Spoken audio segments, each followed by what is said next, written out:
Actually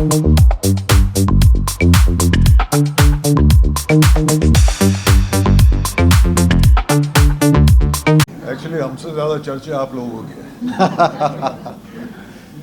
मैं अभय आनंद जी का बहुत उनको अभिनंदन करता हूँ कि उन्होंने अपने पर्सनल एक्सपीरियंसेस पे ये किताब लिखी है एंड आई एम श्योर बहुत अच्छी लिखी होगी और मैं ये किताब पढ़ूँगा एंड आई कॉन्ग्रेचुलेट हिम कि इस तरह से हर इंसान को अपने पर्सनल एक्सपीरियंसेस शेयर करना चाहिए सबके साथ।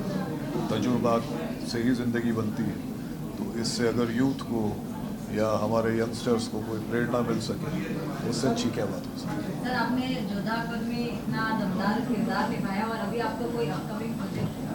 हाँ, मेरे प्रोजेक्ट्स चलते ही रहते हैं। अभी मेरा वेब सीरीज़ आएगा इश्क नीति MX प्लेयर पे, और उसके अलावा भी काम तो चलता ही रहेगा, आपके सामने आते ही रहेगा। सर, इश्क नीति कब तक आ सकती है? मेरे ख्याल नेक्स्ट मंथ हो जाएगी, अप्रैल में। सर, ये इश्क नीति में जिस हिसाब से नाम है, राजनीति सुनाई है, इश्क नीति में हाँ, वो इश्क मतलब करने की नीति है। जब राजनीतिज्ञों को इश्क हो जाता है तो इश्क नीति हो जाती है। बुक से बहुत मैं प्रेरित हूँ, कभी कभार इतना ज़्यादा एविड रीडर नहीं रहा जब से ये टेलीफोन वगैरह आ गया है, लेकिन किताबों का शौक़ रहा है और पढ़ने का शौक़ है। अच्छी अच्छी किताबें ज़्यादातर मैं लिटरेरी बुक्स पढ़ता हूँ, हिस्ट्री बुक्स पढ़ता हूँ, तो मुझे किताबों से लगाव तो है और सबको होना भी चाहिए। जी सर, होली की शुभकामनाएं देशवासियों को। हाँ, मेरे प्यारे देशवासियों, आप सबको होली की बहुत बहुत शुभकामनाएं, बहुत बहुत मुबारकबाद। खुश रहिए, आबाद रहिए एंड स्टे सेफ, और सेफ्टी के साथ होली खेलिए और जय हो।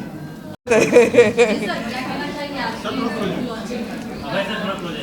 मैं यही कहना चाहूँगा कि अभय जी के बारे में जो पढ़ा मैंने थोड़ा बहुत समझ में आया कि एक अलग जर्नी की बात की गई है और इनकी अपनी चैलेंजेस होंगे लाइफ में, अपनी सोच होगी, अपनी संघर्ष होंगे, और दो तरह के जीवन अगर इन्होंने देखे हैं इसी एक जन्म में तो ये बहुत भाग्यशाली हैं और इनसे हमें और ज़्यादा कुछ सीखने को मिले इस दिशा में, ऐसी उम्मीद करता हूँ। मैम, इस लाइन से आप क्या सोच पा रही हैं? वैसे स्वामी अभयानंद का नंदन नहीं सुना ना। अभयानंद अभी एक्चुअली मैं बुक लॉन्च हुई है, मैं उसको पढ़ूंगी, उसके बाद ही मैं बता पाऊंगी। ये मेरे को फेक बोलना नहीं आता बट आई थिंक इन्होंने बुक बना दी और लॉन्च करे, that is a big thing. बस और क्या बोलना, आई थिंक सब बोल दिया इन्होंने। We need great literature. We are looking for stories and we need people like him to give us influence about आगे क्या करें, क्योंकि बॉलीवुड फले फूले और लिटरेचर फले फूले। So whatever, I am wishing him all the best and I am very curious to read the book. Sir, इन्होंने अपनी जीवन गाथा अभी तक, हाँ। तो इस बारे में क्या कहना चाहिए? क्योंकि अपने जीवन की सच्चाई लिखने के लिए भी हिम्मत चाहिए, बिल्कुल चाहिए। तो मैं बहुत इंतज़ार कर रहा हूँ कब मुझे किताब दें और कब मैं पढ़ूँ। अच्छा, anyway, I respect his talent, that's why I have come here. Thank you.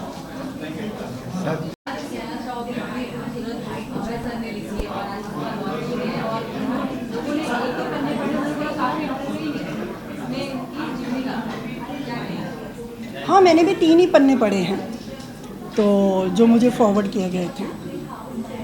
I found it interesting, अच्छी बुक है, बट मुझे पहले तो मैंने जब टाइटल देखा ना, तो मेरे हस्बैंड का नाम है आदर्श, वो अपने आप को स्वामी आदर्शानंद बोलते हैं क्योंकि वो भी आध्यात्म की तरफ चले गए तो जब टाइटल पढ़ा तो मुझे उन्हीं को, मैंने कहा अरे ये तो आप ही से रिजेंबल करता है। तो एक क्वेश्चन मेरे मन में बार बार आ रहा था कि संन्यास के बाद उन्होंने प्रेम लिखा है, जो टाइटल पे ही लिखा हुआ है, संसार, संन्यास और प्रेम। तो प्रेम संन्यास के बाद आता है क्या लाइफ में? मुझे ये पूछना था उनसे। अदरवाइज़ बुक अच्छी है, लगता है जैसे पढ़ते हैं आप तो लगता है कि जैसे हमारे ही साथ ये चीज़ें घट रही हैं। हमने भी बच्चे पाले हैं, हमारी भी बेटी बाहर जाती थी तो हमें भी चिंता होती थी। तो ये सब चीज़ें तो सोसाइटी में चलती ही रहती हैं। कोई नया रिश्ता बनता है तो सुकून तो मिलता है, शादीशुदा को सुकून मिलता है, और जो अपने शादीशुदा नहीं है वो तो खैर हवा में उड़ने लगते हैं। अच्छे लगे, इंटरेस्टिंग लगे, तीनों पन्ने एक साथ पढ़े मैंने।